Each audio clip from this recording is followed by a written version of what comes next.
This is Casper de Nora, and you're watching the Chat with Chaps live show.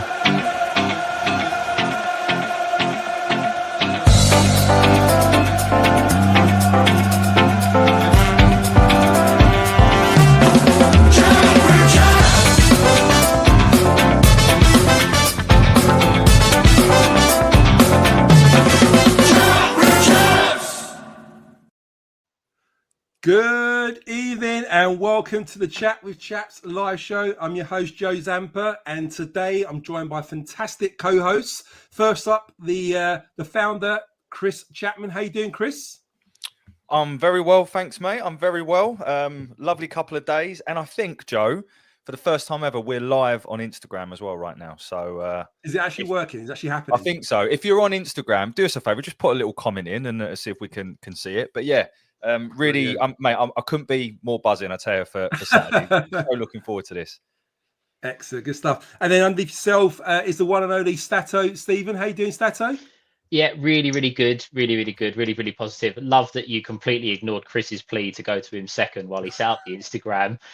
You've just thrown him right under the bus, so it's a good start. and you were on a spy mission, weren't you, before coming on our live tonight, weren't you? So just tell listeners what you're doing very quickly. Yeah, double duty for me tonight. I've just come off the back of recording for a podcast with the Pinken.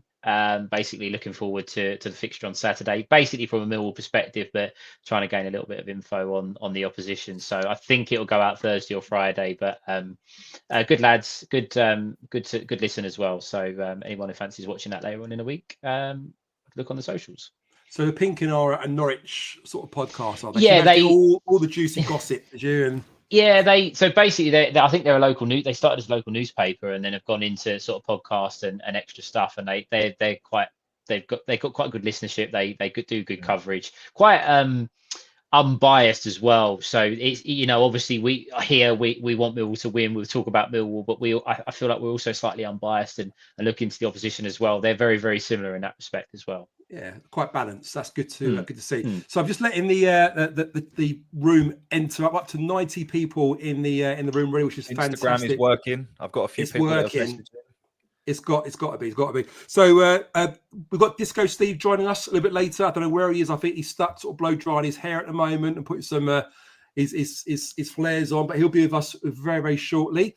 But let's go to the chat. Let's go and see who we got in the room with us. So first up is, oh my God, John of FC again. Either chat's feeling pessimistic, optimistic. John, thank you so much, mate, for the kind donation. I know you donate most weeks, mate, and honestly, it never ever goes unnoticed. We do really appreciate every single time you do it, and thank you so much. Thanks mate. so much, John. Brilliant. Friend of the show, Jeff Charner through the door. How you doing, Jeff? Hope you're well. Mark Fords, how are you, mate? Hope you're good. Carl Bracey, good to see you. Jeff Cook, how are you, Jeff? Hope you're well, mate. And there's Stephen there, already look. Mark, how are you, mate? Good to have you with us. Mick, how are you, mate? Hope you're good. Matt Richards, hope you're good, mate. Hope you're well. Oh my God, you don't believe this. Chris Brown. No. Hey. It must be a different Chris Brown. It can't be. What did you say about Chris Brown off there a second ago? Honestly, the nicest Chris that I've ever met. Chris, honestly, mate, thank you so much, Chris. mate. Don't believe what everyone says. You're not a miserable CUNT. You're actually a really nice guy. So, Chris, thanks, mate. Do really appreciate it. That's £15. Bloody hell. Don't right. We can log off and go home now, can't we? We can. We are home. Yeah, I can get my hair done and happy days. well, I'll ask about that in a second about your hair. Yeah, actually. I'm sure you are. A fellow player, we'll ask in the chat actually. A fellow player asked Chris at a media turnout the other day, yesterday, does he dye his hair? So we will reveal which player that was. And in the chat, let us know, does Chris dye his hair? Alex S, evening. Hope you're well, mate. Good to have you with us. Tommy, evening. Hope you're well. Oh, the Danish Destroyer's there. How you doing, Jesper? Hope you're well. Evening all. You think we can finally get the monkey off our back and win at Carrow Saturday? Well, if we do, the first time since 1968. So I really do hope so. Hughesy, hope you're well, mate. Hope everything's good with you. Glad you're with us, mate. Connor, hope you're well, mate. Good to have you with us. Deford Jesper, yeah. Mark, yes, we can. Ben DeViva, how are you, mate? Evening. Hope you're good. Andy Roberts, how are you, mate? It's a new guy here. Chaos Luke or Chaos Luke? Chaos good to join. Evening, mate. We could probably tell who's actually on YouTube and who's on Instagram at the moment and who's on Twitter. So yeah, the Instagram comments aren't coming through, but I'm managing them on a separate tab. This is all new to me. So right, okay, we're working on it. Dave Turner, hope you're well, mate. Hope you're good. Mike Donovan, I'm sure you're Paul's brother, aren't you? Hope you're well, Mike. Better looking one. The better looking one, exactly, and slightly taller, much taller. Come on, you Lions. Evening, everyone. Hope you're well. Andy Herbert, hi. Stuck in being effing cute. Relax in the garden further, escape from the missus. There you go, mate. Just hide in the toilet if she gets anywhere close to you, mate. Go and find a stable toilet somewhere. Lovely Rossley, good evening. Hope you're well. Osgang, good, mate. Interviews were top-notch, chaps. There you go. Thank you, mate. I'm sure everyone's seen it. If you haven't yet, get on our YouTube channel and scroll for those interviews. We'll reveal those shortly. Born Free, Die Free. Even gents, who's excited for our 25-26 promotion season? HMS promotion. We are going to be there. We're going to be heading upwards, definitely. Nick, how are you, mate? Good to have you on. Looking forward to the first win at Norwich in my lifetime. But we all know this. I hope that kills you. Yeah, exactly, mate. Exactly. You probably were there in 1968, weren't you? Or just. Frank Jones. I'm getting back for that comment on the old on Twitter the other night. Craig Jones, good evening. Kev Porter, good evening, mate. Good to have you on. Craig Jones, don't know about you fellas, but I'm hyped for Saturday. We all are, mate. We all are. P.S. Yay, Stephen. Nick, have to believe it. You've got to finish bottom. You will. Okay, so we're going to get to the end there. So John C. Evening. Mark Lindsay, evening. There you go. Does Chris dye his hair? I hope that's how he spelled dye. Chris Brown, no, I am miserable what you said. He's not denying it. Dr. Wheels, what was the media day like? How did it all happen then? So we will reveal that very, very shortly. Cheers for the question. Simon, evening. Hope you're well, mate. And Craig Jones, Chris went grey the moment he started supporting Millwall. Ain't that the truth? Dave Turner, I think Coop asked that question. Oh, good guess, but it wasn't. We will reveal that shortly. I've been listening for a while, normally at work, so I'm not able to chat. No problem, Luke. Good to have you on, mate. And we're going to get to the end. Guys, stop commenting. I want to start the show, but I feel like I need to get to everyone's comments first. So, evening, Mitch. Hope you're well, mate. Good to have you with us. Nick Callaghan, no, I'm a 1970s child. Oh, right. Okay, just missed that. But if you'd been a couple of years younger, you would have seen our win against Norwich, wouldn't you? Okay, I think we're there, guys. So brilliant, good to have you with us. Right, whoo. Okay, how are we doing? 162 of you in the room, fantastic. So, first of all, we'll start with yourself, Chris. We will talk about the media day shortly. I know Stato wants to talk about a bit of a sort of engagement, sort of quiz questionnaire or quiz you want to do for our charity as well. So we'll talk about that a little bit later. But first of all, let's talk about our 3-0 win, Chris, on Saturday against Estoril Praia, Portuguese side. Yeah. I mean, what a result. 3-0 by half-time. Goals from Ivanovic, 2 from Coburn. What's your thoughts, Chris? What's your thoughts on the starting lineup and the overall performance? Yeah, so I personally think that's going to be the lineup on Saturday. My view, we'll see. And if I'm honest, I think based on where the squad is right now, it's the lineup I would pick. So no qualms with that. I was really impressed. I have to say, it's very, very difficult to judge where the opposition is. What the great thing is, thank you, Craig and David in the chat. Hit like, please, and subscribe if you haven't already. It really does help the channel. So thank you so much. But yeah, going back to Saturday, we look like Brazil at times, and everyone, I'm so pessimistic. So for me to say that, we must have looked bloody good. Some really good performances. My man, Tristan, obviously we're now best friends, obviously.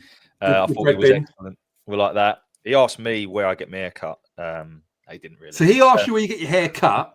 So are you going to reveal who asked if you dye your hair? It was Billy Mitchell. Billy Mitchell, yeah. Do I dye my hair? Nice guy, Billy. Nice guy, yeah. He always says he's jealous of my hair. That was his exact words. But I don't dye it. Anyone who actually wants their hair to be grey probably needs their head testing. So I don't dye it. I used to. I went grey when I was like 22. But anyway, back to Saturday. More pressing matters, all right? So I thought we were really good. Some really standout performances. Very difficult to tell about the opposition. they held Nottingham Forest last week to a draw, and their season starts the same day that ours does. Same theory, they should be at the same level. So we look good. We'll talk a bit about it in a little bit, but I think underestimate Norwich at your peril, I think, is one. And also I can share some of the things that Alex Neil said yesterday as well at the media day ahead of the game. So yeah, looking forward to it, mate. Honestly, I'm buzzing. How did you think we played? I thought we were great. A bit like yourself, really. I thought we were watching Brazil. Certainly the 4-4-2 formation suited us. The lineup, I think, was probably our strongest 11 on paper. You could argue that Negley's not quite match fit, but he's getting there. There was a moment when I remember, I think it's like the 44th minute before we won that corner for the third goal. He actually started off the move in a right back position, made it to the opposition's box, had a shot, just missed the post, which I think went for a corner, didn't it, afterwards, which Doughty then crossed and Coburn scored. But no, I was really, really impressed. Stato, yourself, mate. I mean, Coburn, for me, I thought it was really impressive. Scored 2 goals, especially the first one with the footwork that he showed. What do you think of his form entering to start the season? Well, I'll touch on both of them, both being Ivanovic and Coburn. I don't remember a time where we were going into a season with strikers scoring goals as consistently as those two have. Or anyone scoring goals for that matter. Well, anyone, but you're looking at, okay, Langstaff got a hat trick against Sutton, but I think all of the strikers or the 3 that have been involved have all scored goals in pre-season. Okay, we all know who the number 1 choice is and perhaps who 2 and 3. Well, I'm not available though, unfortunately, but I appreciate the kind gesture. Sorry, go on. Chris needs to get that video up of this miss real quick. No, it's been binned. But no, it's in the bin. I think it's important for Coburn, not necessarily the goals, but the fitness. There's always going to be questions over, will he be able to stay fit enough to play the amount of games that we need him to alongside Ivanovic, or if there's games where they're going to be playing one up front, if, perhaps away from home or something. So important to score the goals, but important that he looks fit and hungry, ready to attack the division with us. He's made all the right noise about wanting to stay, and now we're hopefully going to see the best of him. And if we see the best of him, we'll definitely see the best of Mr. Ivanovic, which I'm sure everybody is absolutely. I can't wait to see him in a Millwall shirt. And there's not many times you say that about players. You might have your favourites. You might be turning up to the games and looking forward to it. But I just cannot wait to see how good he could and, in my opinion, will be this season. And both of them have a part to play in that, both Coburn and Ivanovic. I agree. And also, Aziz, Chris, I thought he was very impressive. Got 2 assists yesterday, 1 for Coburn, 1 for Ivanovic. I'll actually honourable mention to Casper Denor as well. I think he made a lovely crossfield pass over to Aziz, the old Deptford De Bruyne, as we'd like to call him now. And that kind of set the cross for Aziz, where Ivanovic just made a beautiful touch, didn't he, to kind of cushion that shot in the goal. But what do you make of Aziz? How important is he going to be to us this season? And Doughty on that left side. It's a very, very strong side, isn't it? It is, and that's obviously without Joe Bryan, Zach Sturge, Imaku from the bench. So that left-hand side's looking really, really tasty. It wouldn't surprise me. You say that's got to be even more exciting. I actually got a little bit of a twinge there, thinking, God, that left side. It's certainly the strongest left side I think we've had in a long time, mate. And I think that maybe Aziz can play on the right-hand side as well if we wanted to start Alfie Doughty further forwards. But it's just nice to have options. I still think we need 1 or 2 more, if I'm being really honest. But as I said in my post-match the other day, if I was given the opportunity of signing no more players but keeping Jaffet and keeping Mihailo over signing anyone else, I'd take that right now because I think they're vital. Absolutely. And we talk about that sparring through our team, don't we, at the moment? It starts from the back, doesn't it? So you've got Jaffet. We like to think Casper Denor is a very, very important player for us in the middle. And, of course, Ivanovic up front as well, getting the goals. But, I mean, for me personally, I think that 11, like I said, Stato, is a very strong 11. What do you make of Negley's performance? Some fans, probably a little bit harsh on his performance, saying, well, he wasn't quite there. We might let go the ball a couple of times. But like for me, who, Joe? Anyone in particular? Well, I couldn't really mention names at all, but Phil Clark mentioned it once or twice. So It's fine. He won't be watching this, so it's fine. No, exactly. Yeah, but what do you make of Negley's performance, Stato? Is there more to come from him? Hopefully, 100%. I think all you have to go back to, and people are going to jump on players' backs, especially when record signing. He was. I know Coburn deal might be cash up front and add-ons and stuff, but he was a record signing, and people are naturally going to go. They're going to want more. When he come on against Middlesbrough, when he wasn't fully fit at the back end of last season, if you look back at it, his movement and his vision and ability to get into the right areas was unbelievably good. And that's not fully fit. And we fast forward it now. He's still not fully fit, in my opinion. Yeah, okay, he might be falling short of the, people expect a little bit too much from him right now. I think there's certainly more to come. He's also playing in a position where we have a lot of options now. He isn't going to be guaranteed to be playing regular football. So if it isn't quite working, you have got the potential of putting Aziz on the right and pushing Doughty further forward. You have got Amaka, you have got Bangura Williams. So that should drive on. The top players should be driven on by those that are trying to take the shirt off of them. So I think there'll be a lot to come from Negley. I'm not convinced he's an out-and-out winger. Personally, I think you're going to see him drifting quite a bit and try and create things from a little bit more centrally rather than go past the fullback. But I certainly think there's a lot to come, and I think he's a very good footballer and one that will definitely, in my opinion, definitely improve as he gets his fitness. Yeah, we're not giving too much away. Obviously, you've got to watch the video to watch the full interview, but Chris did interview Negley, and one of the questions you did ask him, didn't you, Chris, was where do you see yourself playing? What's your preferred position? What did he say? Yeah, he said that he kind of gave a bit of a mixed answer, but basically what he was saying is the way he's playing on the right hand side but tucking in, he's almost playing as a 10 anyway. So, which we see that, and obviously that enables Crammer to then lap him and move on. So it's quite a nice setup that I think gets the best out of Negley and gives him one of the things that he's got in abundance, which we obviously were looking to replace with Romain going, was the ability to travel the ball and dribble and to cut inside. And that's something that he's certainly got in his locker. So I think I agree with the fact that I think he's not fit yet, but I also think that he's going to be a very, very important player for us this season. And I told him as much yesterday. Disco, good to see you, mate. Good for you to join us. Better late than never, I suppose. Evening, what happened? You ran out of Brill cream or what? What happened? You have to go to the shop. Not had time to do my hair. I've just have you not? Oh, no, all right. I was working in Sheffield today for a team meeting, and I rushed back. I thought I'd be back in time, but bit of traffic. We get traffic jams even up in the north, So, even up in north. Even up in the north. So, you only had cars. You only had cars for the last couple of years, didn't you? Well, that's why I'm late. I walked. I wish you go back to horse and carts again. And there's your mate there, Jeff Cook, in the chat saying late again, Disco. There you go. He knows you well, doesn't he? He'll never let me. He knows you well. But Joe, I am celebrating. Actually, I got a bit of good news. Yeah, unless I've missed it previously, Jeff has just got us 2 tickets for Sheffield United away. And I, for the first time ever, have got a concession for an over 60s. So I get a cheaper ticket.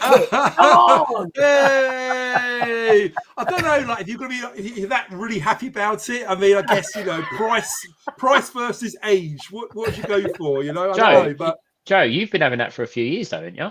Yeah. Ooh. Well, over 22, just yet, just slightly. 27, come on now.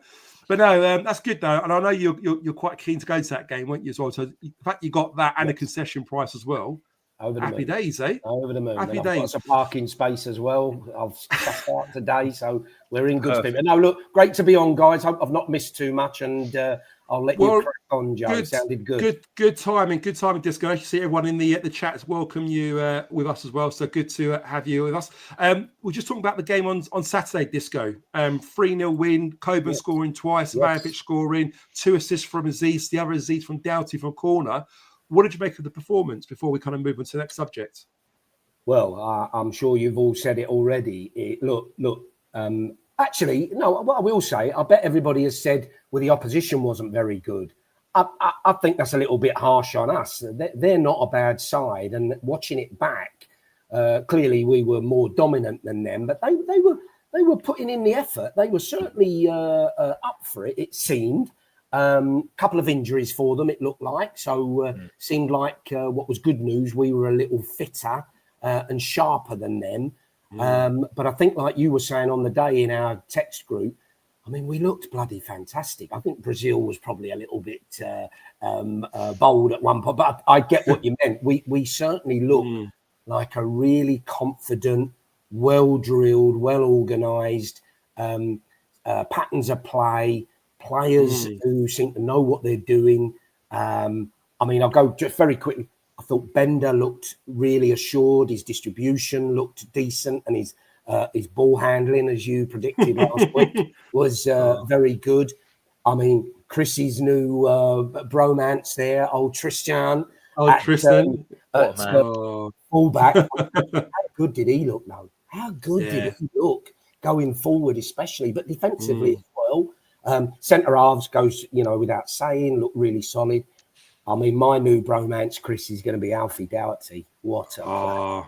What a player! His set piece delivery is just exceptional, night and day to anything we've had in years. He just looks quality on the ball. Even taking a throw, he looks unbelievable, doesn't he? Like it's just like everything about him. That sounds a bit weird, but you're absolutely right. He just looks different level, doesn't he? He just looks Premiership, doesn't he? Like you can just see the levels, can't you? Incredible. One question I want to ask you, Disco, is we talked about who played well and who probably not say struggle, but there's a couple of people out there saying that maybe Negley is a couple of weeks away from being at full fitness. Race Bangura Williams played against Welling a day before, I think it was, and I think he completed 85 minutes, which was really good minutes in the bank for him. He looked quite good apparently, and was quite dominant in our attacking play. Where do you see Race Bangura Williams fitting into this team if we decide to stick this 4-4-2? In your opinion?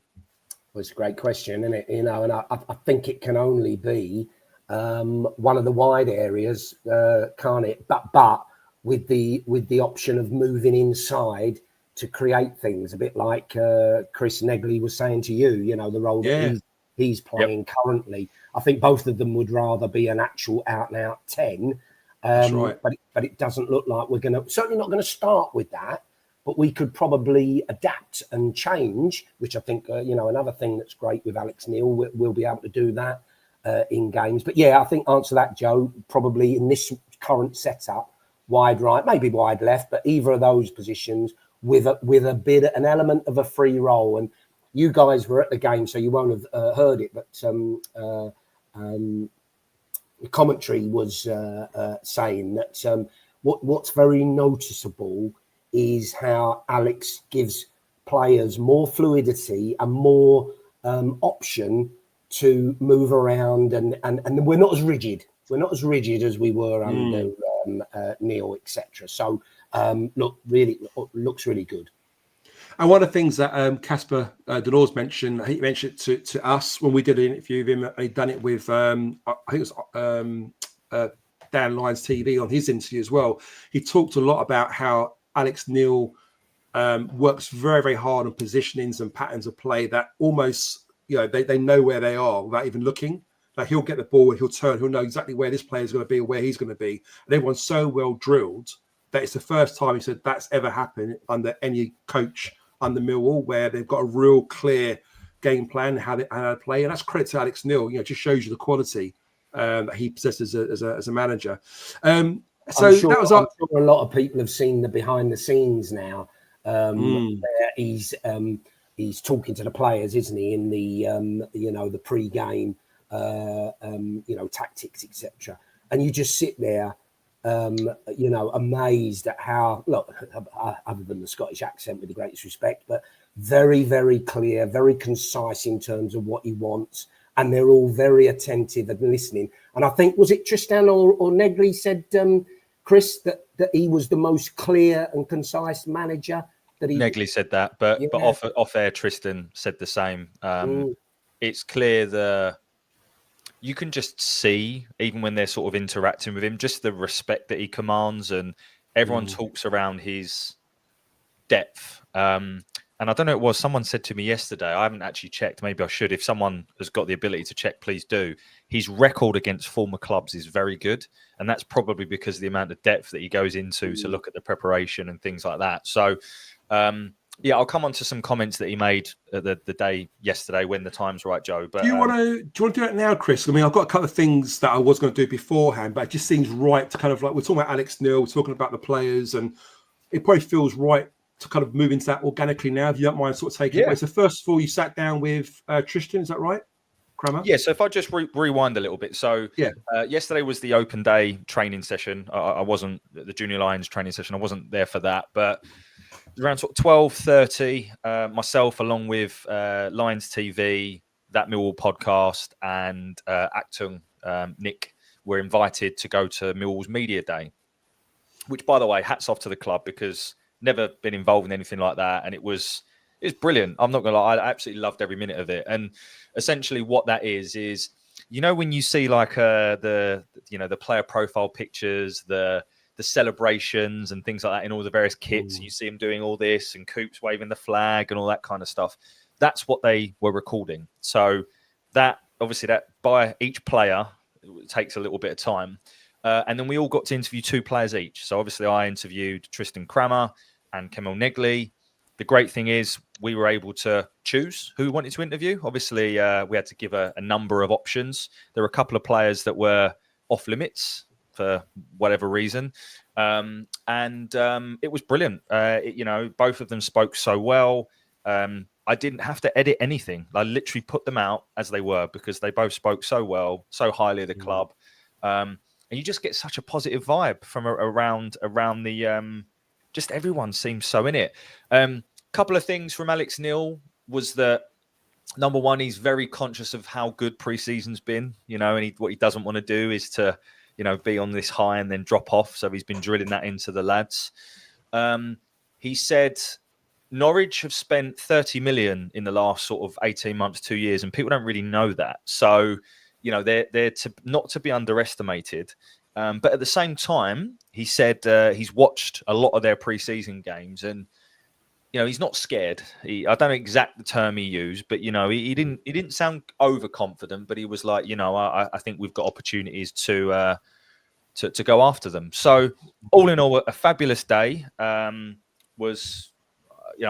signed an NDA, so I can't talk about it. But I saw the third kit as well, which is very nice. So that's coming out in the next. Is it right? Is it pink? Is it true? It's pink. All pink. Everything's pink. Yeah, everything. So I've got 10 on pre-order. So yeah, that was nice. And yeah, got the opportunity to speak to a few of the players. It was just a great day, and I'm really pleased with the reception the interviews got. It was probably the hardest interviews I've ever done, because you had so much background noise going on. The players had speakers playing, and you could probably hear it. They were all they're all dancing, and Coops is the one, by the way, that instigates it all. Then you've got all of the other podcast lads right near you, all doing the same interviews, and you've got all comings and goings, and then there's helicopters flying over. It's a very echoey building, so that was tough, but really enjoyed it, and I'm really pleased with the reception they've got. Brilliant, excellent stuff, and also, guys, if you watch Mill's social media, I think you'll see stuff on TikTok, and Instagram where they're showing the footage of them sort of, as Steve said, as Chris said, getting like the flags and getting photos on the green behind them, the green filter, So it was a really good occasion. You can see it, and also the players were all kind of buzzing, weren't they? They all seemed very upbeat and quite happy and quite positive in the way they talk about the camaraderie amongst the change room. It looked really good. All sort of joking around. Even Zach Lovelace joking around with Joe Bryan on one that I watched earlier today. So, and where the hell has Zach Lovelace been? But he seemed in good spirits anyway, which is good. What did you make of Negley? I mean, obviously, he hasn't been in front of the camera as much as Crammer has. But he seemed to speak quite well. He seemed quite collected, and what you say, and quite open and honest about his feelings. Yeah, he's just a very chilled character. That's the only way I can describe it. And do you know what? That's great, because he's probably the sort of player that, therefore, if he does get, tackled and lose the ball, it's not going to affect him. And he'll go again and again. And that's what we need from our wide players. So he just seems so chilled, so laid back, so calm. Yeah, really nice guy. Again, spoke really well. And, you know, you've got to remember, these lads are like 23, 24. They're not old, right? So, yeah. Yeah, it was just brilliant. And as I say, I take my hat off to the club for allowing that to happen. And I know there's been various tweets, can we do more and stuff? And who knows, you know, I'm not sure what the club up their sleeves, but I think all the time that things are done in the right way and that, you know, we just little things like we show the club the video before it goes out. We have that trust. I signed an NDA on the kit. I'm not going to talk about it. All the time that happens, it means there's more opportunities for us, right? And long may that continue. So. Well, that's right. You build that trust, and it kind of works both ways, doesn't it? You like think we'll get a bit more out of it as well going forward. Lastly, was there any kind of like standout sort of moments for you? If you kind of learned about the players that you didn't know beforehand, having kind of been in that kind of circle, trust them the other day? It's a good question. I think I know it sounds stupid, but just how nice they all are, like genuinely. You know, they go out of their way to talk to you. Yeah, they don't know who you are, right? They're, you know, but just how nice they are, how approachable they all are. You know, I had a good chat with Billy Mitchell, just come up to me yesterday. Really good guy. How much of a big child Jake Cooper is, but how clearly he has the respect of every player there. So it's that nice, sweet spot. It's just great. Honestly, I couldn't be more optimistic about being a Millwall fan, so this is where it all comes crashing down on Saturday. So. Excellent, good stuff. And in the chat, you know, we've got loads of interviews lined up with other players this season. You know, the club's going to announce who we'll be able to meet and speak with, but there also are some ex-Lions, ex-Mill players that we'll continue to do some interviews with. And I know Chris may or may not reveal some information to us a little bit later before he shoots off, but is there anyone that you would like us to interview? Is there any current or ex-players that you'd like us to interview? And we'll try our best to get those done for you. So put them in the chat and let us know. Just want to go to yourself, Stato, with regards to tickets are on sale now for Mill away to Newport County in the Carrow Cup first round, which is going to be on Tuesday, the 12th of August, 7:45 kickoff. Are you going? No. No. Do you know what? What do you make of it? Do you know what? If to those that are going, that is some effort. That is an absolute phenomenal effort because that's not an easy journey midweek. I think look, let's be honest, and we spoke about this separately. We spoke about it on other live shows. If we want to win games of football, right? It's an opportunity to win a game of football. But for me personally, I'm in the camp where this season is all about the league. We are concentrating on the league, and that's got to be the priority.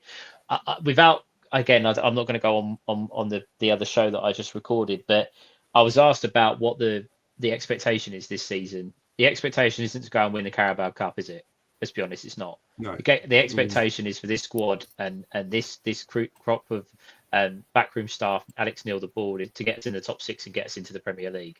So, look, if you're going to Newport, I hold my hat off. You've absolutely phenomenal support. Mick's going there. Look, Mick's going. There you go. And do you know what? I would want us to put in a performance and not go too silly with it, with picking a completely different 11 or putting the kids out or whatever. I'd want us to go there and take it seriously. But it's got to be, for me, it's got to be, you know, if Negley's feeling it a little bit or Coburn or whatever, don't take them to Newport. Don't risk it. Just concentrate on the league. And, you know, if we get a cup run out of it, great. But we all know what's going to happen. If we do win the next round, we'll be drawn away somewhere else. We're never going to get the really big tie that we all crave and want to get. So, you know, if you're going, fair play, but not for me, I'm afraid. Not for me. No. Disco, what's your thoughts on the Carabao Cup and us playing Newport away? I take it you're not going to go in, but you're not going to go to Sprig. You live the furthest away from Newport, don't you? From where we are. I can't even get on this show on time, Joe. So I've got no chance to get to Newport on time. But no, that's a cop out. I echo Stephen's views there. Look, the true fans who go to those sort of games, you just have to take your hat off and commend them for exactly that, true fans. And look, for that reason, I think it was Jesper who said last week that, you know, when you're playing these games, it won't break my heart if we lose and get knocked out. I won't be over the moon, but it won't break my heart because of the reasons Stephen has said. But I think just for those fans, if nothing else, we need to go down there and put a performance on and try and get a win, and try and bed a few more players in. There'll be restrictions on how many we can drop from the first game, but then it's an opportunity for more players to play a game, have some minutes, and try and get in, force their way into the first team. So, look, I know we're not going to win the cup, but I don't like this attitude of, it don't matter. It don't matter if we lose 6-0 or what have you. No, I don't agree with that. Winning is a habit. Let's go there and give it a good shot. Let's not pick up any silly injuries or anything like that, but let's try and win the game.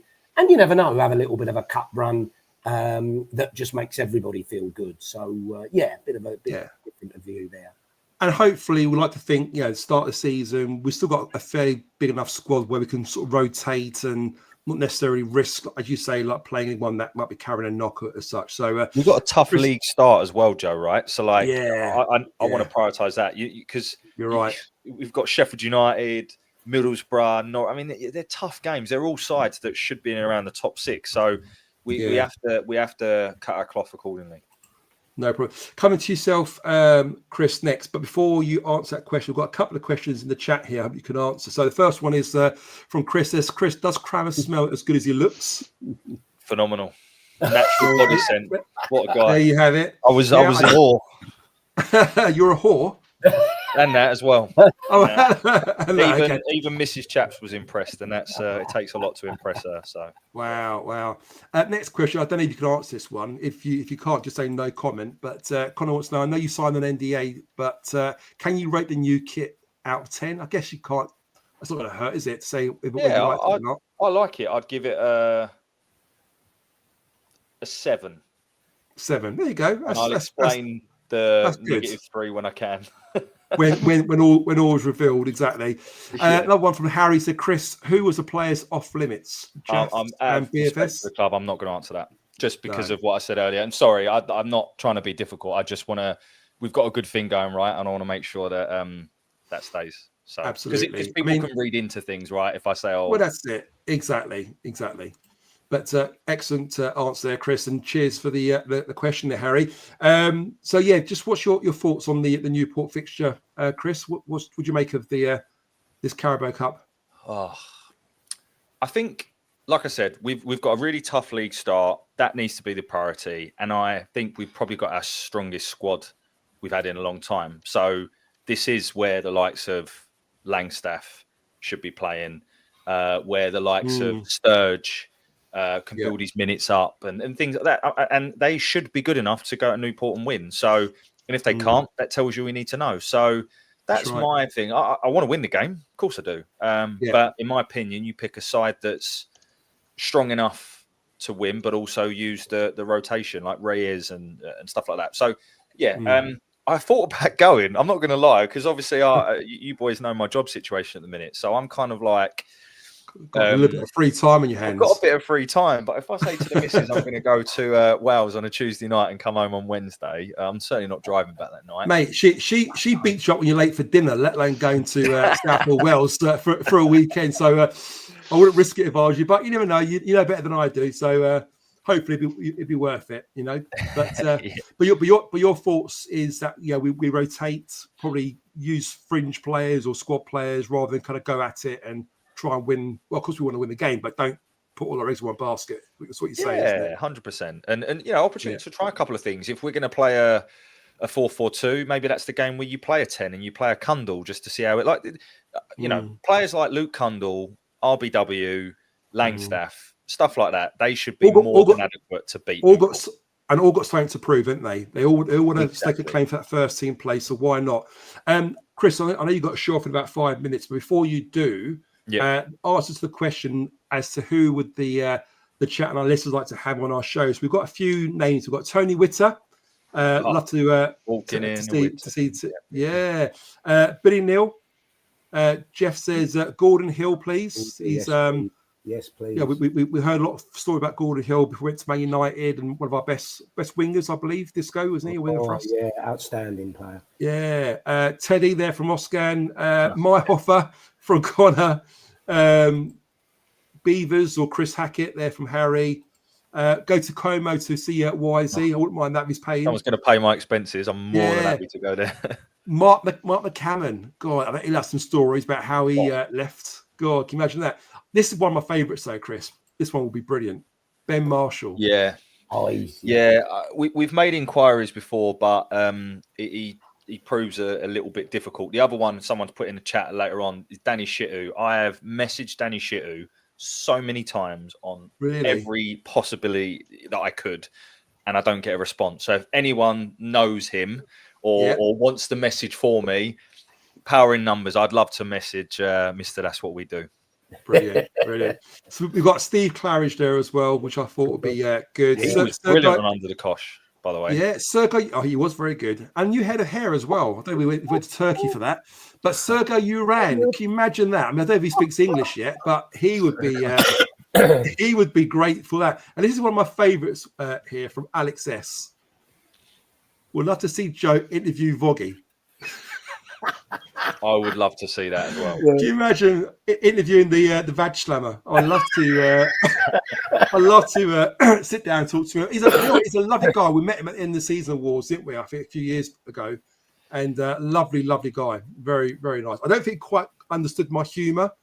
He looked a bit sort of like confused and a little bit like, didn't know how to sort of take me. But yeah, lovely guy. So, Chris, over to you. Can you reveal, or could you at least give us something with regards to this next player that you've got coming up? Yeah, before I do, one of my best mates has just put this in the chat. Are you going to finish above Leicester with our 10-point deduction? Yes, Jake, we are, because Leicester are shit.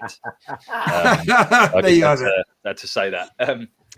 Thanks for joining. Please subscribe. And donate. Donate, yeah. I'm not going to reveal who, but I am interviewing an ex-Millwall player on Thursday. So they are, all I'll say is that they're obviously an ex-Millwall player and are still playing football at the minute. So they're not like someone who's they're still playing. So any questions for someone that would fit that description, put them in the chat. I think Stato's kindly going to compile them as I bugger off and make Mrs. Chapp's dinner. What a good husband. And I will make sure that I get those into him on Thursday. Lovely, good stuff. Just Cheers, on Chris. that, Joe, just before Chris goes, Chris, are you okay for us the email address for the prediction? You're up for that to go out on the comment? Yes, mate. Yeah. Should we just quickly talk a bit about that now? Yeah. Stato, while we've got you. We could do both. So guys, Chris is going to do a charity Shine Wall for Cancer Research UK in September. Am I right in saying that, Chris? So I want to hand it over to you, just kind of give the listeners a little bit more of an overview of what goes on there, and then we're going to pass over to Stato, which is he's got a plan as to how he can also raise money for this charity. So over to you, Chris.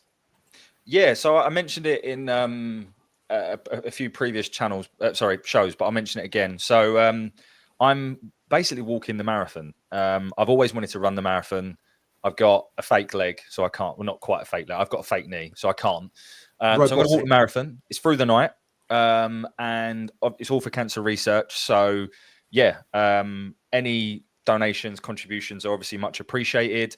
But between Stato and I, we thought we'd make it interesting. So for the last couple of seasons, the podcast lads, we played a prediction game, and it's questions like where are Millwall going to finish in the league, who's going to be the top scorer, all these sorts of things. And we are essentially going to open up to everyone. So for a £10 donation or more, you are able to play in that game with us. And obviously there will be a prize for the winner. It will be a signed shirt. I can reveal that now. So a prize for the winner as well. So there's something for us to look forward to all season. Stephen will give the information in terms of what the questions are. I did tweet it out. And the email address that you need to send proof of donation and the answers to your questions. We have got a few folk that have already donated £10 or more. John, who's currently on screen there, you've donated £10. Absolutely, you can send your answers. Jeff Chandler, friend of the show, you've donated, mate. So, just good to just sort of get a bit of interaction with you guys and all for a good cause. Absolutely. And just going to John's comment there, Tony Craig's missus works with his daughter. So, oh, nice. Sean, if you could pull a few strings there, mate, and see if he's up to. Again, he still plays for Dorking Wanderers at the moment as well, doesn't he? So we'd love to have him on. It'd be great for a chat, I'm sure. You know, I actually don't think anyone's got it as well. I'm just looking through the chat. I don't think anyone's got the right name. So well, I don't know what the answers are, whether they're for the interviews or the answers for who you're going to be interviewing coming up. So we've got Jed in there, we've got Jimmy Abdu in there, Murray Wallace, Paul Robertson, Paul Hubert. So no one's really got that right, have they? I mean, I know who it is, but yeah, interesting. Yeah, again, Alex Ray would be good for an interview. He would be a good crack. Someone put in there in the comments about Ben Thatcher. I actually know a mate of mine. He's a football physio, and he actually knows Ben Thatcher quite well from their Wimbledon days. And I spoke to Ben Thatcher on the phone, and I actually asked him, "Will you come on and do an interview with you?" And his words were, "No." He goes, "I can't come on because I've got fucking Tourette's." He said, "If I go on there, Ben Thatcher goes to me, if I come on there, he goes, you'll get banned, you'll get taken down." He goes to me, and honestly, when I've heard some stories from mate Steve, the physio, what Ben was like at Wimbledon, he knew at Wimbledon, not at Millwall, mate. He's more mental than we actually think he is, and we thought he was mental when he played for us, but honestly, another level. But I'm not going to give up. I'm going to be persistent. I'm going to keep working on that. I'd love to get Ben Thatcher in. Maybe we could do one with him at the Den, Chris, you and I. Oh, mate, I'd love it. I would absolutely love it. Maybe we can entice him to come in, executive lounge. You know, what do you reckon? Yeah, I'm sure the club are listening. So, yeah, if you want to throw in free passes for all of us in the top tier of the executive, how bloody good does it look, by the way? It looks, well, the artist impressions look phenomenal. Yes. It's but, chaps, I'm gonna love you and leave you. All I say is someone in the chat has now got the right answer. So it's certainly one of the last 6 or 7 comments that we've had. So really look forward to talking to this chat. But yes, I'm going to go and make dinner. Enjoy. Brilliant stuff, Chris. Joe, looking forward Saturday night, mate. Me and you in Carrow Road Hotel having a yes. Yeah. Are we spooning? Are we? Who's front and back? Well, we'll see how the day goes, mate. Depends if he's had more beer, which will probably be you. The biggest 6'2" lightweight I've ever met in my life. So it's on the medical grounds, actually. You know. So now look, have a good evening. Enjoy your dinner, and thanks, I'll chaps. see you on Saturday. Yeah. See you later on. Cheers. Bye. See you later. Bye, mate. So guys, lots of us coming in.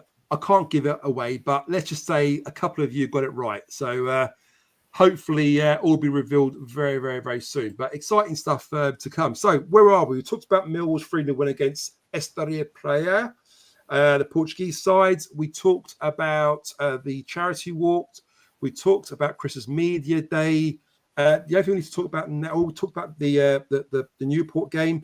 Now I'll go to you, Stato, and just give the listeners a bit of an overview on the Millwall prediction game, and just sort of explain to them what it's about, how it's going to work, and how your cunning plan is going to try and generate more money for Cancer Research UK and for Chris's walk, of course, you know. Yeah, so obviously, as Chris mentioned, he's doing the marathon walk. There is a possibility that I will be joining him to do it alongside him. So watch this space on that. But essentially, Chris and I had the idea. Obviously, everything we do on the channel is for Cancer Research. The guys, you know, across last season now, the listeners have done a fantastic job on raising money. We always do. But we thought, how can we maybe give an opportunity for a listener to win something and give something back, and also raise a little bit more money for Chris's charity walk. So essentially, it's 10 questions.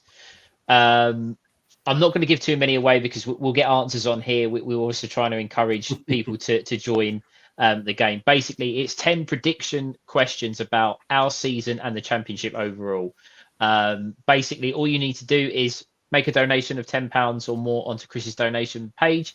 We'll get the link in the description. and email us so we can send you the questions.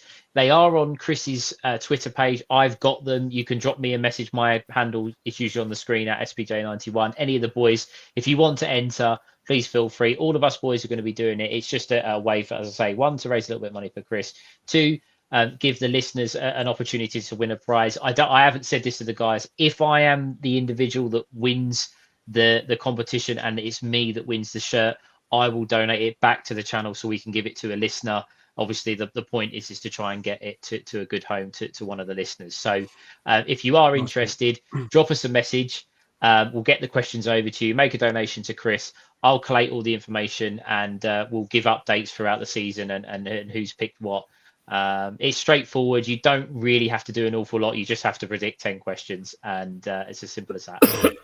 Nice one. Cheers for that, Stato. And although we don't want to ask too many questions now and give much away, I guess one question we could ask in the chat, which isn't going to hurt, is where do you think Mill will finish this season? Just give you an example, 1 or 10 questions. Yep. What's your prediction, chat? Where do you think Mill will finish this season? Just give us a number where you think we're going to finish, and we'll try and see what the average is there for you. But no, it's a good idea there, Stat, and certainly will get everyone feeling a little bit sort of competitive and think about their answers, won't it? Absolutely, and look, it's a little bit of fun. It's not, we would never say, if it's not your kind of thing or you're not particularly interested in doing it, that's absolutely fine. It's not a problem, and it's just an opportunity to maybe raise a little bit money more for cancer research. So let us know, drop us a message. We will tweet it all out and stuff, and get everything out to you as if you are interested, though. Brilliant. And also, guys, listen, Steve mentioned there he might be walking with Steve for this marathon. If you also want to join, Chris and Stephen, I'm not quite sure if I'm up for it just yet. I might be up for it. It depends how many listeners are keen to join it as well. And I don't know whether Disco will travel down from Bolton, but if you're up for it and we get quite a few of us going, then why not? Maybe we can do some. Maybe we get some t-shirts. Chat with Chap sort of t-shirts maybe put together and do the walk together and support Chris. All of us. So I don't know how you feel about it. If you're up for it, let us know in the chat as well. Right, predictions. Rob T's going for second. Joe, I would love to, but I'm on holiday in España. But I'm not going to see that shit team Elche. Well, that non-league side. That non-league side. I won't be going there, but I'll be in sunny Marbs. But I'll be thinking of you. Don't worry. Nice. Well, we'll make sure we'll video call when we're doing it anyway, while you're on your 10th pina colada, no doubt. Rob T gone for second. Steve gone for fourth. Gary Fox gone for fifth. Alex gone for fifth. John gone for fourth. Chris gone for seventh. There you go. He's back to grumpy old Chris again. Look. There he is. Yeah. Lee fifth. Sam fourth. Flocky's gone for second. Des gone for sixth. David's gone for two. Connor's gone for six. Andrew's gone for six as well. Martin's gone for five. Matt's gone for four. Harry's gone for 10th. Interesting. I see your point there, Harry. I know what you're saying there, mate. Mark's gone for fifth. Andy, there you go. Andy Herbert's gone for first. Someone had to say it. Someone had to do it. Just on that though, Joe, while you're going through those, and I know we get the odd comment where people say, like, for example, first or 22nd or something stupid like that. But the optimism going into this season, I've never experienced it before, have you? No, it's really, really, refreshing that we are going into it with this positive mindset. There is a feel good. Chris was talking about the media day there. Obviously, we hear bits from Chris and see it in the chat and kind of, before he comes on here and talks about it. But the general feel at the club at the moment is unbelievably good. I can't wait for Saturday. I can't wait for the first home game. It's just, you get that feeling every season, but this year it just feels, it's just that notch higher. I just, honestly, the guys are putting in the chat, where they think we're gonna finish, and you look at it and you go, everyone's together. Everyone's together. It's brilliant.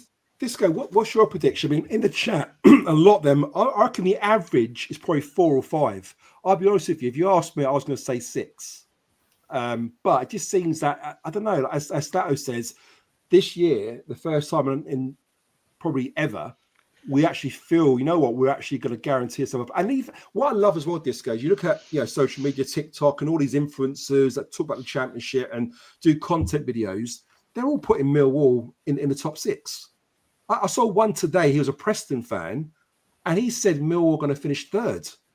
Like, and he's got a lot of followers. He knows what he's talking about. And what's your thoughts, Disco? Look. I think Chris always says he's normally a bit of a pessimist, but he's Don't do it, Steve. Don't do it. No, and he but he's feeling confident. Look, I think I went on record a few weeks ago where we did similar, and I said 4th, and there was a few sharp intakes of breath. People weren't quite as bold as they are tonight. We've got a lot more top 6 tonight, I'd say, than we did a few weeks ago, and I think that's the recruitment. Has helped with that, especially Doherty, I would suggest. And I don't think we've finished yet, by the way. And also, sorry to interrupt, Disco, but even keeping Ivanovic and Tanganga gives us a bit more hope, doesn't it, as well? 100%. And people have said in the chat as well that, look, I know somebody mentioned before, it's great that we're all positive and we've every reason to be positive, not just because of the squad that we've got, but they're actually performing well. All right, it's warm-up games, etc. But you can tell there's something really good in the club right now. And at the head of that is Alex Neil, who is proving to be a real top-notch manager. But I think as somebody, sorry, apologies, I don't know, and whether you starred it, Joe, for later. Which one?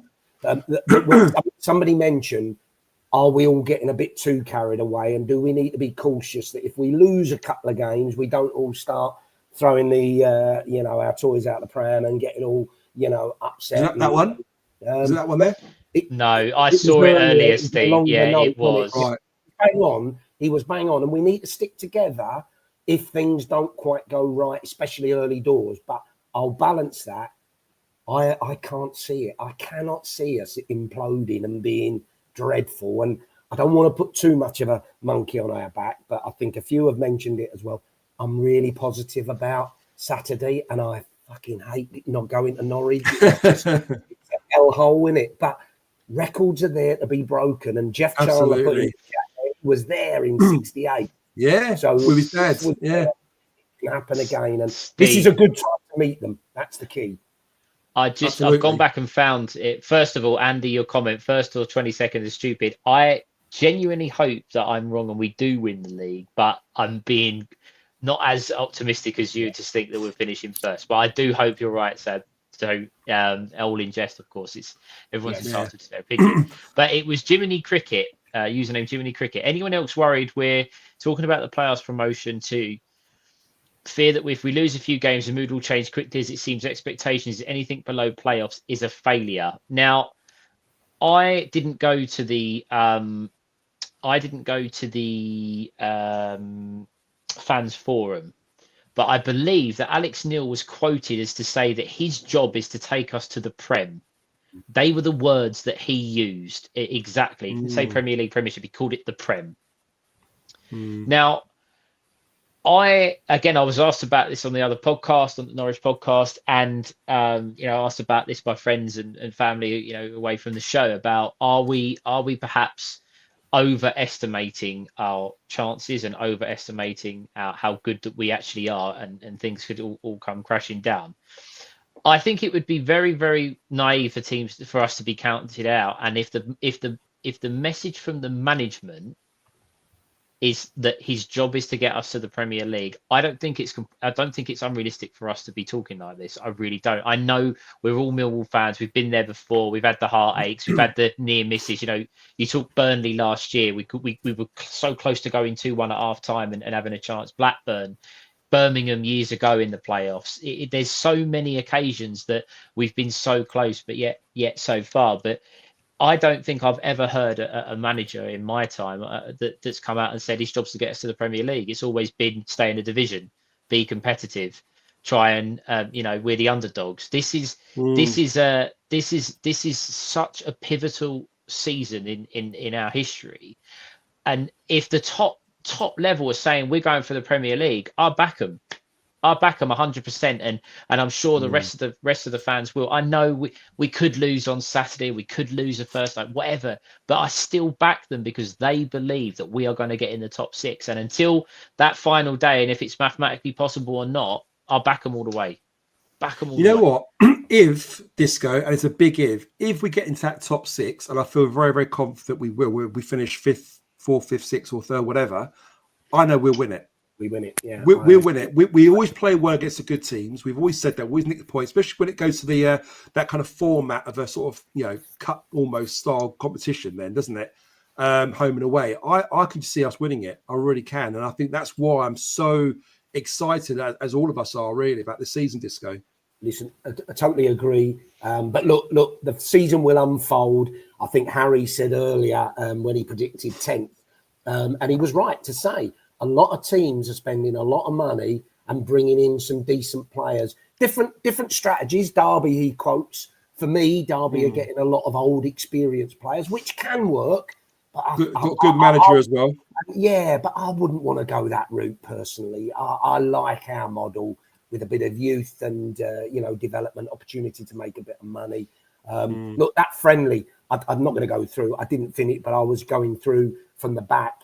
You then go into midfield. You don't even mention Casper De Noor now, and he's fucking fantastic. I know. Now I thought he didn't play badly, Casper. Neither did Billy Mitchell. But I just felt that they were in second gear in that game. Correct. They didn't have to really overexert themselves, and a lot of our attacking play came from the wide areas and the forwards and the attacking play, which says a lot about our team, the way we set up there. And I think even Negley said it in Chris's interview that in that particular game, when they didn't have the ball, they were quite relaxed. Mill just sat back and let them have it. And I love the fitness that they showed to get back behind the ball and then counter-attack as well. Alex Neil alluded to that as well, how fit our boys are. And that's so important, especially at this start of the season when you're playing against teams that may not quite be on the same level as us fitness-wise, especially in those last 15, 20 minutes. It can really work well in our favour, couldn't it, Yeah.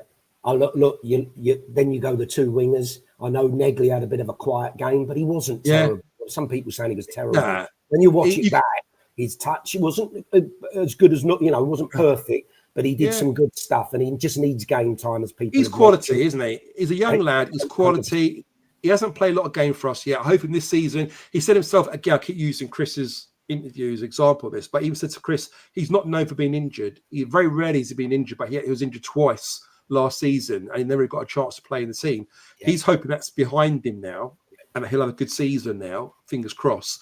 And I really do think, give him a couple of games, and we will see the real side of Negley, because I do think that there's a player there, And then of course Aziz on the other wing, he's just getting better and better. And great commentary from Carl when he said that was a buffet cross. You just take your pick, just take your pick was for BFS to just slot it in, which was a great finish as well, by the way. And how good is he looking?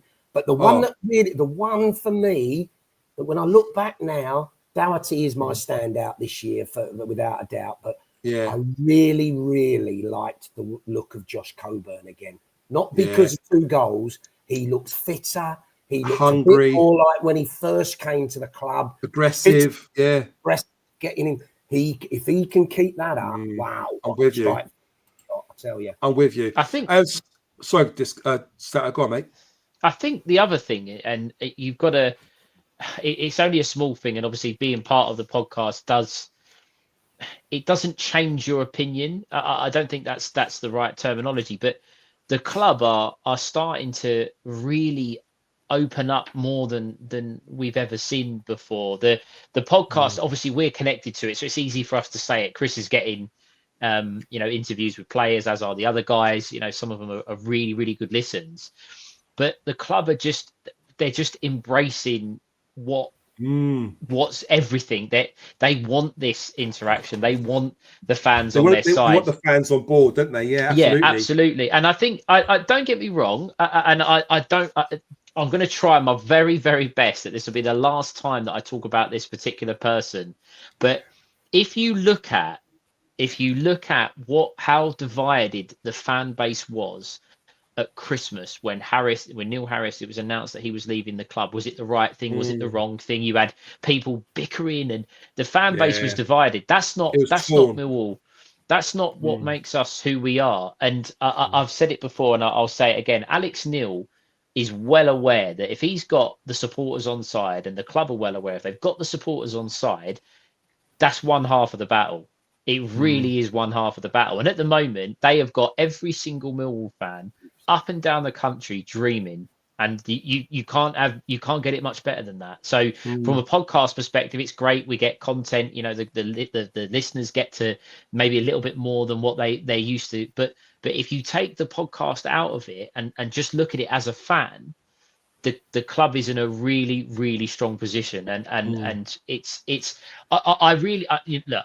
I am going on Saturday. I'm sure others. I know you are, Joe. And if it doesn't go our way, it's not the end of the season. It's not the end of the world, and the supporters will be there come the Middlesbrough game. I know Newport's before that, but they will still back them. They're not just. I can't see they're gonna turn their back on them. And Chris Brown, I know you'll get to it. He's just put a comment. Thank God I ain't a Sheffield Wednesday fan. Can you imagine going into the season if you were a fan in that position? It's bloody awful. Very true. Very true. And well said there, Chris. Sorry, mate.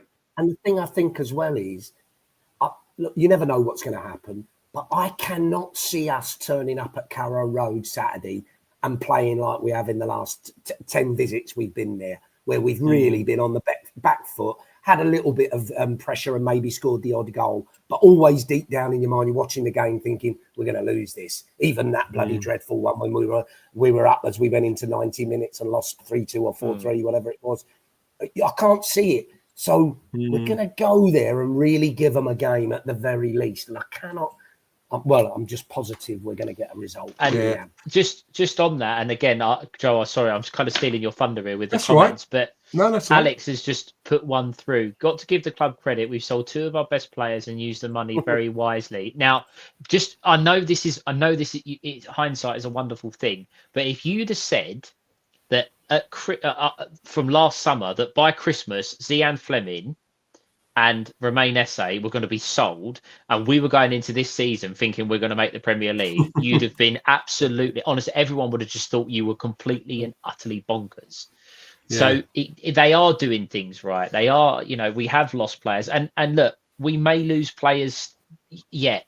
I'm not convinced. I'm not convinced we probably will this summer. But we all know the model. Players are going to come and go, but the club is just everything about us at the moment is moving in the right direction. I mean, we want to keep Tanganga, of course we do, but I think if Tanganga does go, I can see Carrow doing a very good job there. It depends, can we get a good right back in? Because I don't know whether Leonard is going to give us that consistency that we need, especially going forward in that right back slot where Kramer seems to be doing it. For me, the biggest one is don't let Ivanovic go. Because we've got any intentions of getting promoted, you need someone who's going to score 15, 20 goals this season, and that player can do it. And he's getting tipped quite heavily now to be top goal scorer in the Championship. When have we ever had a player represent Millwall that's actually been spoken of as being potentially a top goal scorer in the Championship? We've been here like 19 years now, haven't we? So it's incredible how we've evolved as a club and how we move forward. Just want to move slightly into another direction, because we talked about the charity before. We talked about ways of generating money and doing things differently. So there's a couple of comments coming here. I want to get your guys' thoughts on this. So Nick Sims says, guys, just an idea. We'd love the opportunity to meet you all on an away day, watch the game and have a beer before and after the game. Could be a good chat with Chaps community event. So again, it's hard because when are we all going to be there together? I mean, obviously me, you and Chris are going to go to the Norwich game.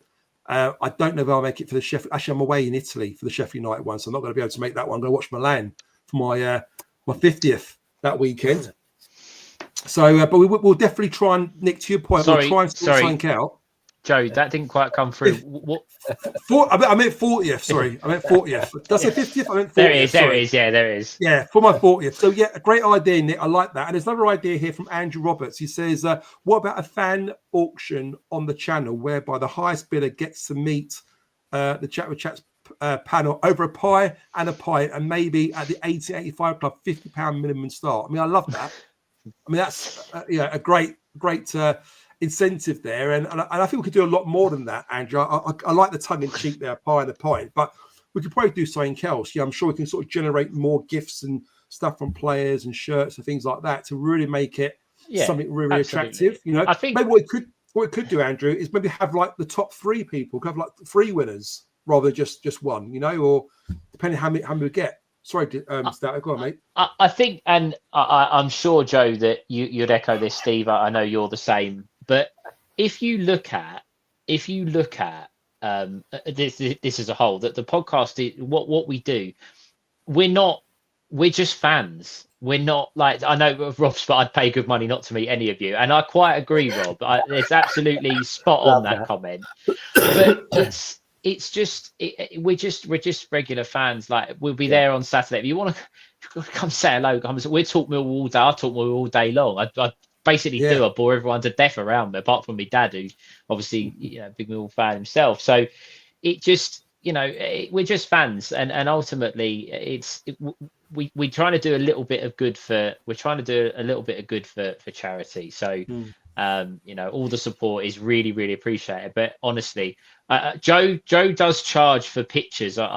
He does. He won't take a picture of you unless there's a beer in it or a $5. But the rest of us are nice and friendly, and you come and talk to us all you like. That is not true. That is not true. It doesn't matter. He signs it off. I've scored at the Den. That's how he signs off. That's the only caveat to it. If you want a picture, it's me scoring at the Den with me saying I scored at the Den. So I'll charge you a $5 for that one. But no, in all seriousness, guys, I mean, I see it sometimes. I go home and away, and you do get people sort of looking and stuff like that. And like as Steve says, we love to talk about Millwall, and I'll talk to anyone that wants to say hello, talk about Millwall. So that I'll be very, very open to, as all of us will, I'm sure. Andy Herbert, I love this one here. Hands up, I was gutted when Harris went and hated Steve Gallen. How very, very wrong I was. And then Matt just comments on there, said it's definitely our most expensive squad. Coburn, Freeman, Meyer, Freeman, Neppy 3.5, Doughty, Freeman, and all the rest. Incredible, really. So, it just shows you how far we've come along, really, isn't it? Absolutely. And again, it goes to show that we all love the club and we all want us to succeed, and everyone has an opinion, whether it's on Camille Negley, whether it's on, who should be the left back, should we be selling Remain SA in January, whatever it is, everyone's got an opinion. But you have to believe, and I do, I really do, and I'm sure that this is echoed, that I believe that the club are trying to do it the right way, and we're so close to having everything that we really want, just one push to get into the playoffs. I genuinely believe that. And Harris, I'll never ever stop saying I love the guy. He was my hero as a kid. He was my hero when he come back and played with Steve Morrison. He was my hero when he was the manager. But his time at the club, unfortunately, I see it now. It had to come to an end. We had to move on and go in a different direction, and we have. And Steve Gallen, again, people love him, people loathe him, but he's doing the right thing. Yeah. I guess you could only go on our results and how we are as a club and how we're moving forward. As whoever mentioned earlier, you look at Sheffield Wednesday, as Chris said. Imagine being a Sheffield Wednesday fan at the moment, what they're going through, and even a Hull fan for that matter. They're struggling, and Stoke City fan. God, how frustrating must it be being a Stoke fan? Spending all that money, getting all these managers, all these players in, and still struggling every year. Can you imagine being a Charlton fan? I mean, that's got to be the worst of it. So we're in a very good place with this. With all respect to them, and I was in Sheffield, as I said today, and as I left the office, the Sheffield Wednesday fan there, and they're at Leicester or playing. Yeah, at Leicester. And he said, we've sold out. We're all going. I said, but are you playing? Because there was rumours you might not even have a team to play. And he said, well, we sold the ticket, so it's almost like they'll have to play now. But being, very selfish about it, wouldn't you love to be bloody playing them right now? Because they can't be. They can't be. Much as they might mentally want to be up for it as a group of players and all that, they cannot be in the right place, and they would be good opportunity to get 3 points on the board, and it's all about that luck, isn't it, of when you meet teams during the season, you know. So but I'm trying to work out if Andy Roberts taking the piss here. This man doing a huge charge for autographs. Chris does. Chris does. None of us ain't worth the paper it's written on.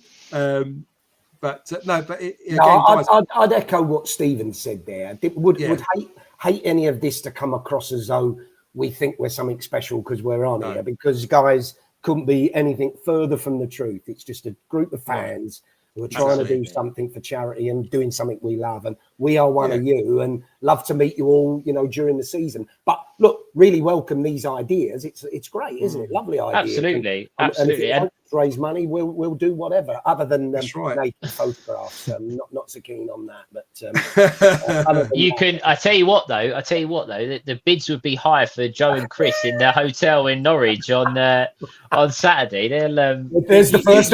I tell you what, it starts now. Put your bids in.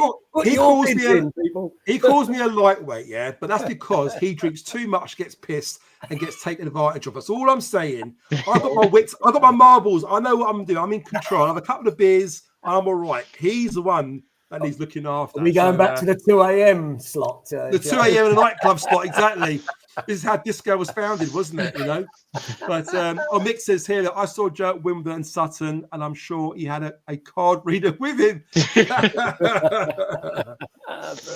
did. But Mick's a good guy. I played football with Mick for the just slightly over 40s game, didn't we, Mick? You and I. But good guy, Mick. Joe, are you the big 5-0 soon? Seriously?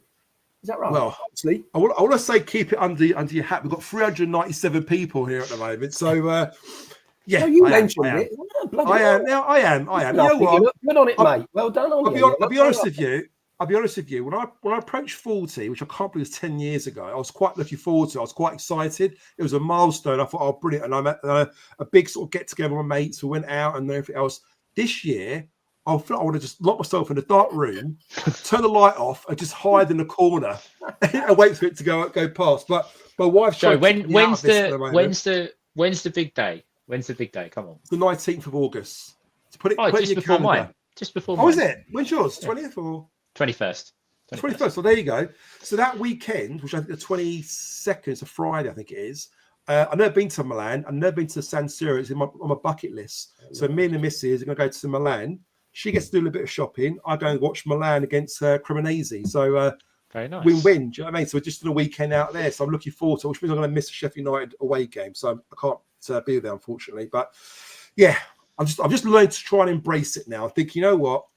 50 is a new 40. You know, let's just crack on. The listeners, though, guys, on the 19th, you just what's his handle? Is it at Mr. Zampa? Is it Mr. Zampa? Is it at Mr. Zampa? Guys, make his day. Send him whatever you like. DMs are open. Only nice comments. Only nice comments. No, I'm joking. Give me hate as well. I don't care. Give me what you want. But yeah, so I'm just going to embrace it. I think, you know what? It's just like another year. It's a birthday, isn't it? You know, so just crack on, really. Guys, so what we've left to talk about, we've got the Norwich game coming up on Saturday. Let's talk about that because we're running out of time here, guys. So, Stato, sorry, Joe, just before that, people keep I've seen a couple now that Mia is in, the BFS is injured. That's not right, is it? I think that's. I was going to ask Chris when he was here, but again, with his NDA, I'm not sure whether he's allowed to disclose stuff. But people have mentioned, fans have mentioned in the training session, he had a strap around his ankle and was walking around a little bit of a limp. So whether that's precautionary, I don't know. You know, was he actually in the training session? Again, if any of you guys in the chat actually watched the training session, was he actually participating in it? That might be a bit of a telltale, you know. I can't remember who it was, Joe. Someone on Twitter or X, what we'll call it.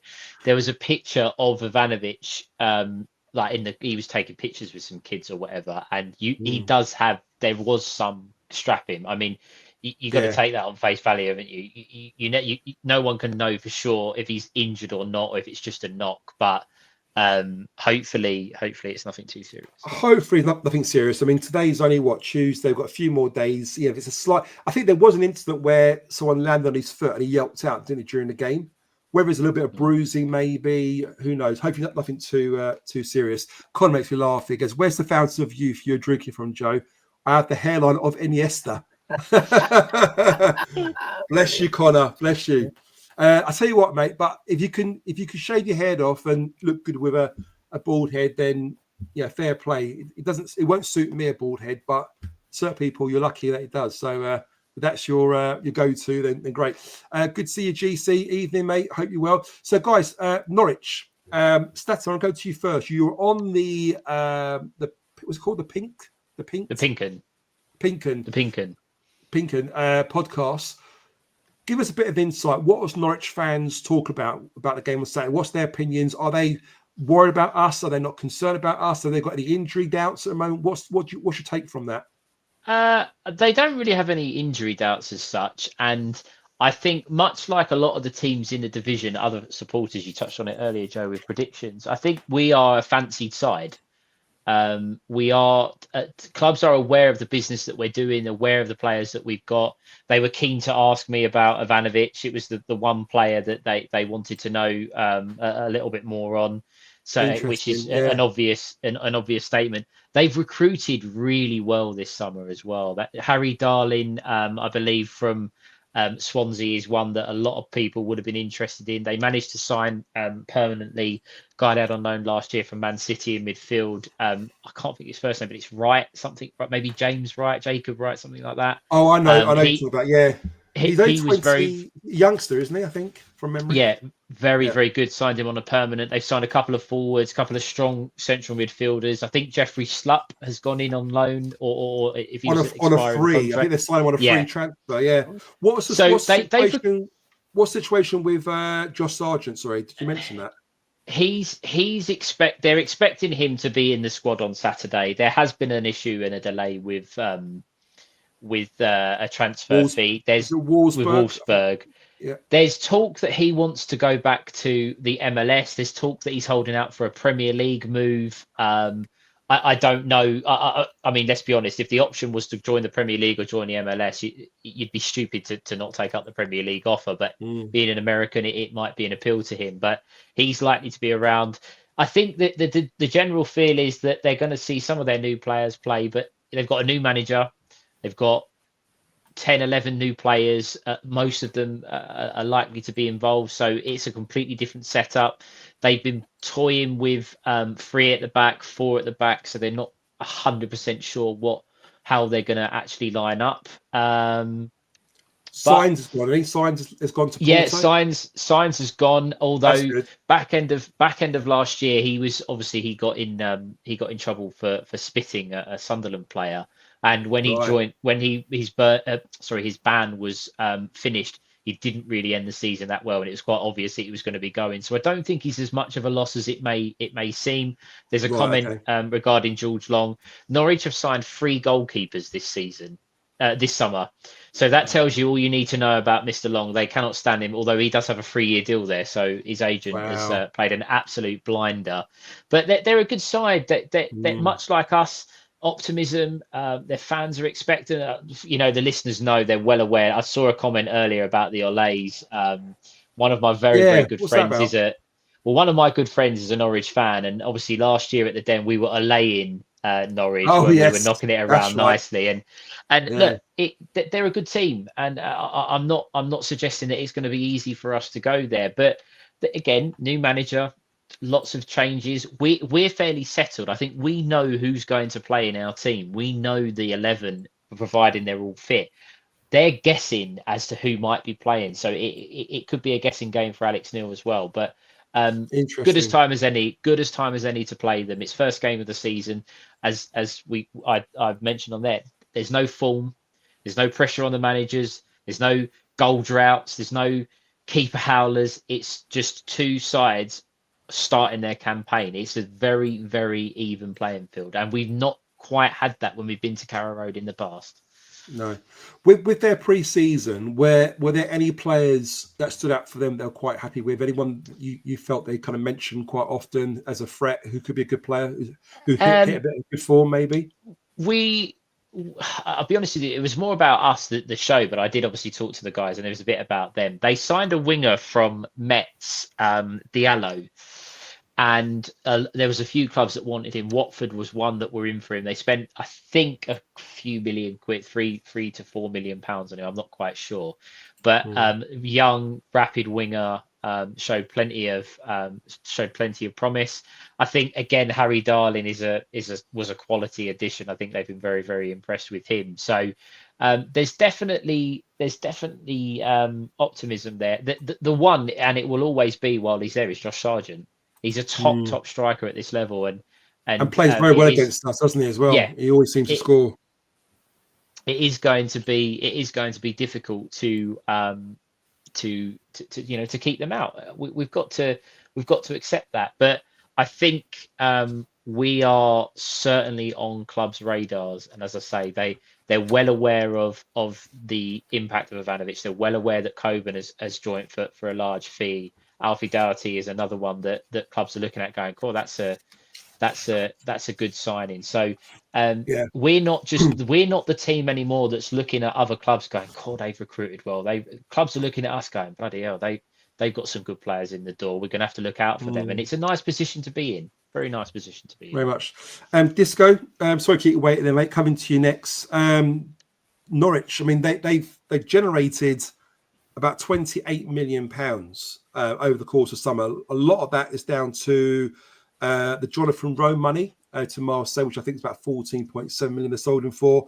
Signs gone to Porto for, again, about 14.5 million. So they made some money, and they actually spent around about £14.5 million, which leaves them with a bit of net profit, about £13 million net profit, which means they've still got money burning a hole in their pocket at the moment. Is now the right time to play them, in your opinion? I guess, they're going to invest and get better in the next sort of few weeks before the transfer window ends.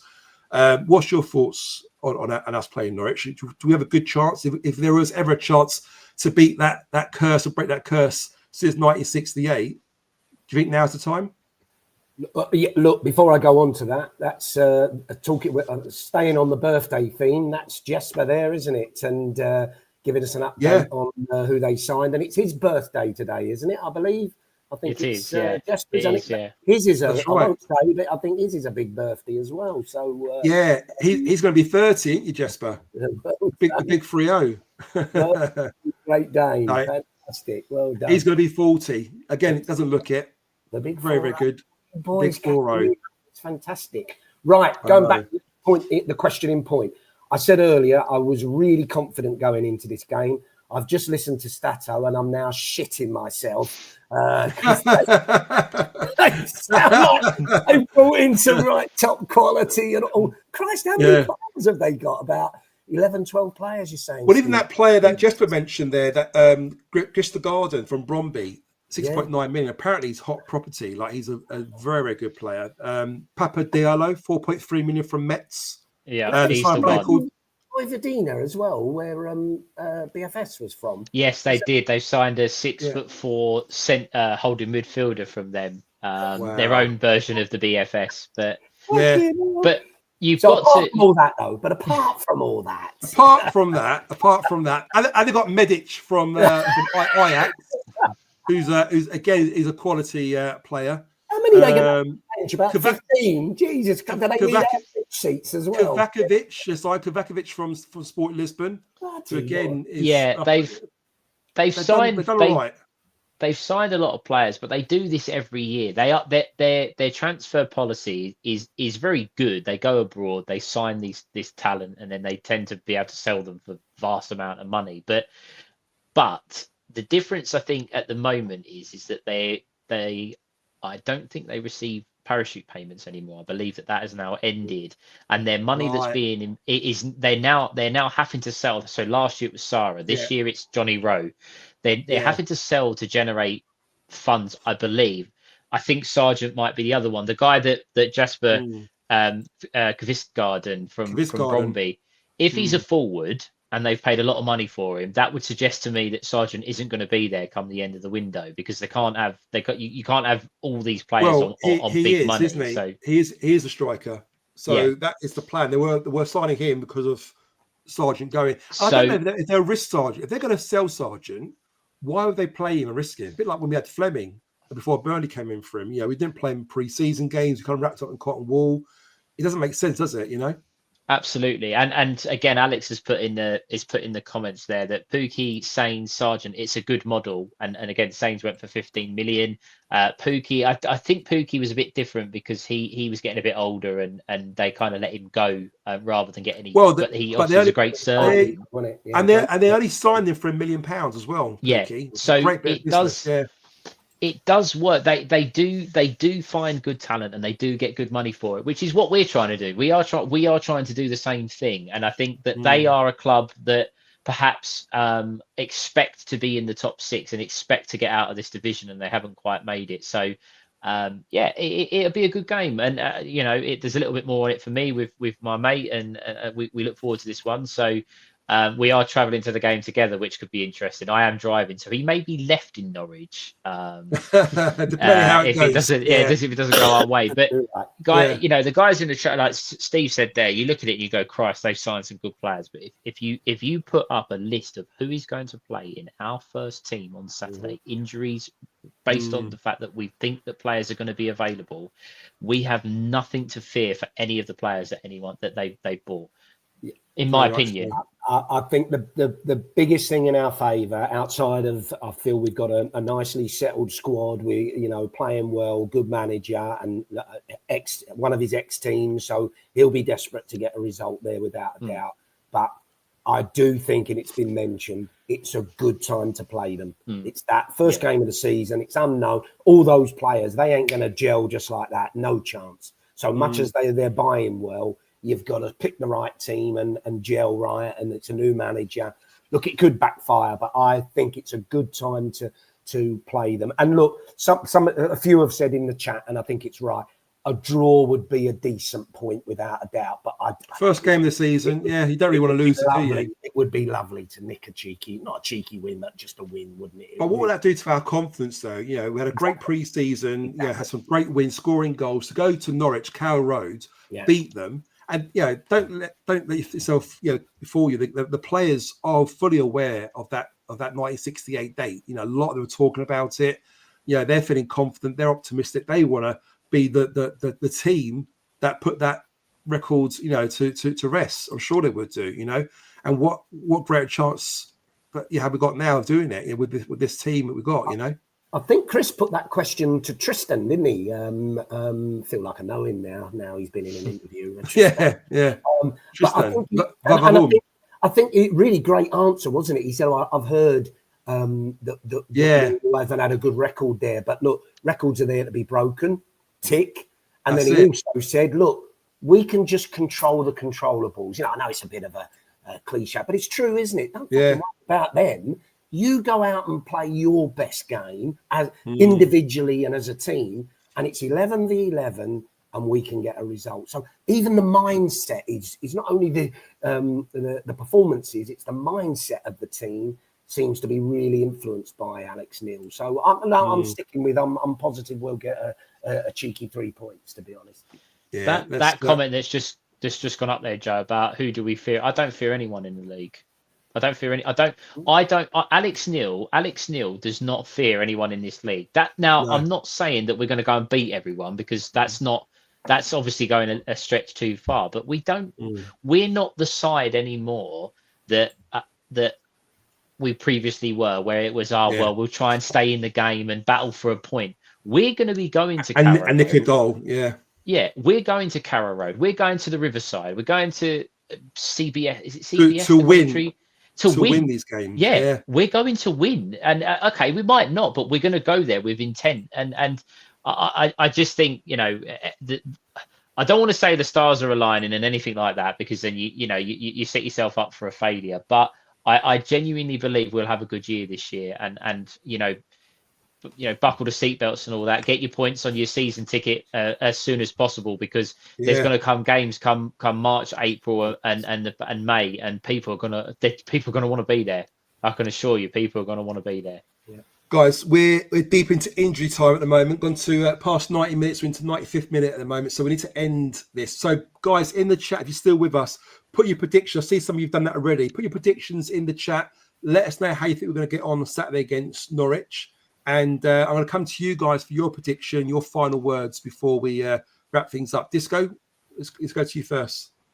Final words, Joe. Sorry, because I was late. I don't know if you mentioned it earlier. There's been names bandied about in the chat about signings, particularly Divine from Tottenham, and I believe he's available on loan now. Oh, well, now they're even available on loan, aren't they, Tottenham? He's available for loan. I thought at the fans forum it was made clear that we weren't really looking at him and weren't going to go that route. Now, whether that was a bit of a blind man's bluff, a toy maybe to throw off our competitors off the scent, maybe a little bit. Who knows? You'll need a midfield, and I think our business isn't finished. Let's be honest. Although I'm really hoping, but hopefully confident that we'll keep BFS and Tanga now. I think so.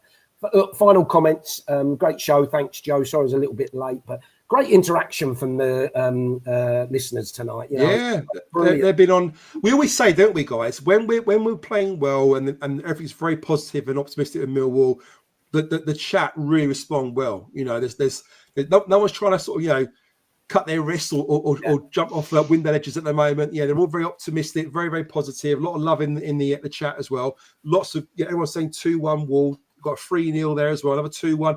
Everyone's going for 2-1. Look, 2-1, 2-1. So, what's your prediction? I'm going to go for Norwich 1 and Millwall 2. Right, you go for 2-1 as well. 2-1 to the Tell you what, it's probably worth a cheeky bet with the amount of 2-1s we've got going there at the moment. I tell you. But anything you want to say before you say goodbye, Disco? Sorry, mate. No, as I was saying, look, great interaction with the listeners. Really appreciate it. It's great. Really enjoy these, but to have people come on and spend their time bloody listening to us as well is brilliant. I won't do a Brucey full sub and say you're so much better than last week's audience. Do you remember that? They are getting better and better every week. So share with your friends, get more to join in and get more in there for next week. Exactly. No, exactly. Look, you can only say what a great time it is to be a Millwall fan right now. Exactly. A little bit unprecedented. And I will just go slightly back when we were talking about Neil Harris earlier. I wanted to say there, shouldn't forget as well how instrumental he was in helping us get here. If it wasn't for Neil Harris, we would have got relegated. Correct. We'd be in League One. So, whether you agree or disagree for the changes, we owe a lot to Neil Harris. He kept us, he saved us, from getting relegated. And maybe the timing of the change of manager was right, because look where we are now. So another level now, which is brilliant. But absolutely. Looking forward to roll on Saturday. Even the miserable bastard there is happy. Look at him, Chris Brown. 2-0 Wall, Oh, what more do you want, eh?